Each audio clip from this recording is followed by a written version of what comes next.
샬롬. 하나님 사랑합니다. 여러분 주 안에서 사랑합니다. 사무엘상 13장 8절에서 18절 말씀으로 함께 은혜를 나눕니다.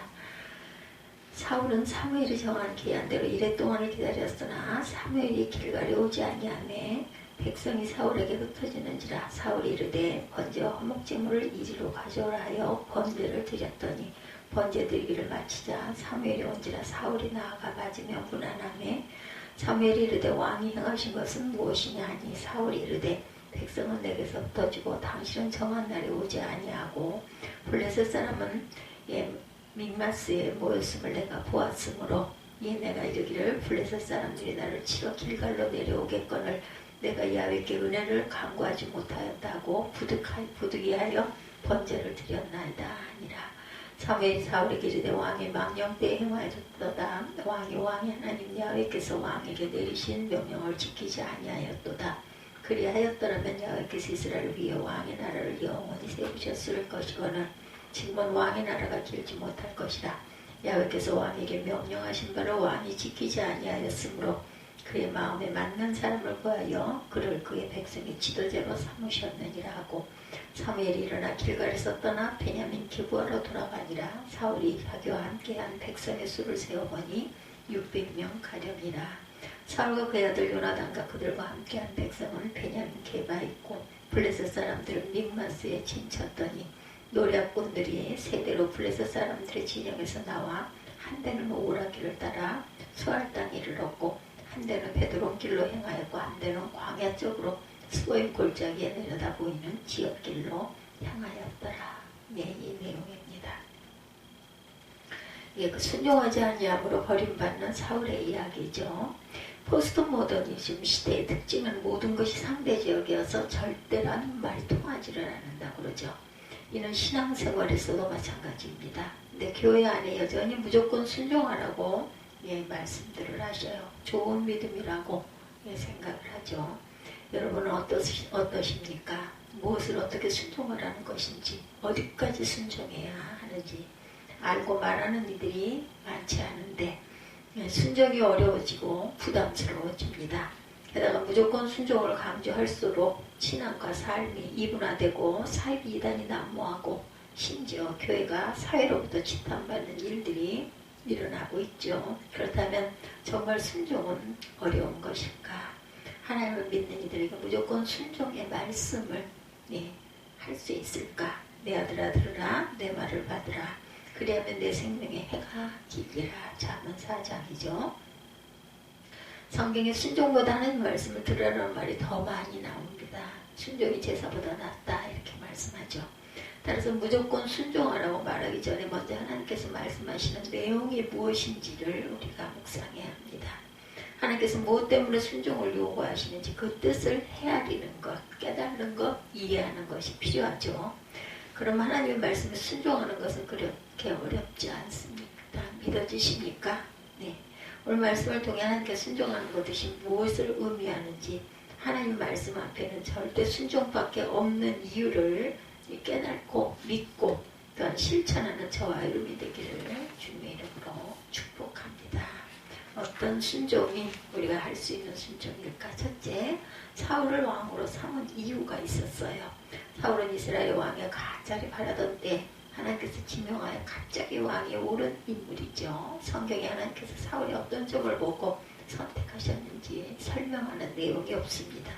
그러나 사무엘상 9장에 보면 사울은 아버지가 잃어버린 암나귀를 찾아오라고 했을 때 그 일을 이룰 때까지 얼마나 열심히 했는지 나중에 늦어지는 아들로 인해 부모가 걱정할 정도였어요. 또 사무엘이 그를 왕으로 삼을 때도 나와 나의 가족은 이스라엘 지파 중 가장 미약하다고 사양했던 성실하고 겸손한 성품을 지닌 사람이었습니다. 게다가 이스라엘에는 가장 키가 크고 준수하게 생겼으니 무슨 말을 더 할까? 하나님께서 인간의 됨됨이가 바로 바로 된 사울에게 하나님의 영을 보내주시면서 그가 좋은 지도자가 되리라고 기대를 하셨죠. 사무엘상 10장 6절에 7절 보면 이는 내게는 야훼 영이 크게 임하리니 너도 그들과 함께 예언을 하고 변하여 새 사람이 되라. 징조가 내게 임하거든 너는 기회를 따라 행하라. 하나님의 너와 함께 하시느니라. 이 사무엘상 10장 6, 7절의 내용입니다. 그리고 그때부터 사울은 전쟁에 나가기만 하면 대승을 거두고 무엇을 하든 승승장구를 하는 이스라엘의 초대 왕이 됩니다. 하나님의 말씀을 버렸어요. 그런데 그만 사울 왕의 인생을 실패로 몰아넣은 어떤 위기가 찾아오죠. 사울이 왕이 된 지 2년이 되었을 때 강력한 군사력을 가진 블레셋이 쳐들어옵니다. 백성들은 암몬 사람들과 싸우던 때와 달리 불안에 떨며 도망치기 시작을 하죠. 이것을 본 사울은 마음이 조급해집니다. 빨리 하나님께 예배를 드려서 백성들의 마음을 진정시키고 싶었던 거죠. 그렇지만 약속했던 기한이 가도록 예배를 주관해야 할 그 제사장 사무엘은 오지를 않아요. 결국 약속했던 날이 이르자 사울은 끝까지 기다리지 못하고 자기가 주관해서 예배를 드립니다. 예배가 끝나자마자 거짓말처럼 사무엘이 도착을 하죠. 마치 사울이 스스로 예배를 주관하여 하나님께 죄를 범하기를 기다리기나 했던 것처럼 사무엘은 바로 그 순간 나타난 하나님의 말씀을 선포합니다. 무엇이 문제였을까? 분명 사무엘은 약속한 날에 왔어요. 그리고 사무엘이 그들의 그간의 사정들을 이해했을지라도 그것은 중요하지가 않다라는 거죠. 하나님께서 사울에게 분노하셨고 사울의 행위를 의롭다고 인정하지 않으셨기 때문이죠.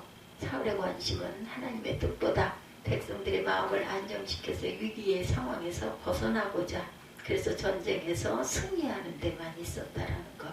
사울에게 예배는 자신의 목적을 위해 필요한 수단에 불과했다. 따라서 사무엘은 왕의 하나님 야훼께서 왕의 하나님 야훼께서 내신 명령을 지키지 아니하였도다라고 선포합니다. 사울은 왕이 될 때 기름 부음을 받죠. 사무엘상 10장 1절에 보면 기름 부음은 우리의 세례처럼 하나님의 말씀을 듣고 순종하겠다라는 서약입니다. 그런데 그만 하나님께서도 사울과 함께 하시다겠다라고 약속을 하셨죠. 서약을 했고 약속을 했어요. 근데 사울이 먼저 서약을 어겼어요. 사울의 불순종은 여기서 끝나지를 않습니다. 아말렉과의 전쟁에서 승리한 사울은 또다시 하나님의 말씀에 불순종합니다. 15장에 보면 나타나죠. 그리고 사무엘에게 태연하게 내가 야훼 명령을 행하였나이다. 15장 1절에 보면 이렇게 증거합니다. 내가 야훼 명령을 행하였나이다. 15장 13절이네요. 말하여 완전한 순종을 하지 못한 것은 백성들 때문이라고 변명을 하기도 하죠. 그런 사울에게 사무엘은 하나님께서 주신 말씀을 선포하죠. 15장 22, 3절에 보면 잠깐 보겠습니다.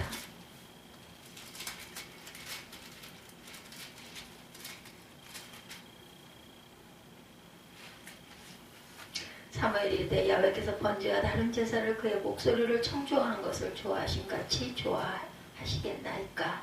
순종이 제사보다 낫고 듣는 것이 수양의 기름보다 나으니 이는 거역하는 것은 점치는 죄와 같고 완고한 것은 사신 우상에게 절하는 죄와 같음이라. 왕이 야훼 말씀을 버렸으므로 야훼께서도 왕을 버려 왕이 되지 못하게 하셨나이다 하니 사울이 사무엘에게 이르되 내가 범죄하였나이다. 내가 야훼의 명령과 당신의 말씀을 어긴 것은 내가 백성을 두려워하여 그들의 말을 청종하였음이니이다. 청하오니 지금 내 죄를 사하고 나와 함께 돌아가서 나로 하여금 야훼께 경배하게 하소서. 25절까지 이렇게 증가하죠. 그랬는데 사무엘이 사울에게 이르되 나는 왕과 함께 돌아가지 아니하리니 이는 왕이 야훼 말씀을 버렸으므로 야훼께서 왕을 버려 이스라엘 왕이 되지 못하게 하셨습니다 하고 사무엘이 가리고 돌아설 때 사울이 그의 겉옷을 붙잡음에 찢어진지라. 사무엘이 그에게 이르되 야훼께서는 이스라엘 나라를 왕에게서 떼어 왕보다 나은 왕의 이웃에게 주셨나이다. 이스라엘의 지존자는 거짓이나 변개함이 없으시니 그는 사람이 아니시므로 결코 변개하지 아니하십니다 하니 사울이 이르되 내가 범죄하였을지라도 이제 총하옵나니 내 백성의 장로들 앞과 이스라엘 앞에서 나를 높이사 나와 함께 돌아가서 내가 당신의 하나님 야훼께 경배하게 하소서 하더라. 이에 사무엘이 돌이켜 사울을 따라가매 사울이 야훼께 경배하니라. 경배를 했어요. 경배를 하기는 했습니다. 예수 그리스도 이름으로 무엇이든지 구하는 다 주신다고 했는데 결국은 너희가 내 안에 거하고 내 말이 너희 안에 거하면 이것이 조건이죠. 하나님의 약속을 언약을 잘 지키고 끝까지 이해할 줄 알아야 된다. 그랬을 때 하나님께서는 끝까지 책임져 주신다라는 것을 잊지 마시기 바랍니다. 하나님 말씀하시는 언약의 조건보다 순종하면 복을 받는다는 결과만 생각하면 안 되겠죠. 무엇을 어떻게 순종할 것인지도 모르면서 어떻게 순종할 수가 있겠습니까? 무조건 순종을 강요하는 것은 하나님의 뜻이 아니죠. 무조건 순종하면 사람에게는 칭찬을 들을 수 있을지 모르나 하나님은 그를 모른다고 하신다라는 것.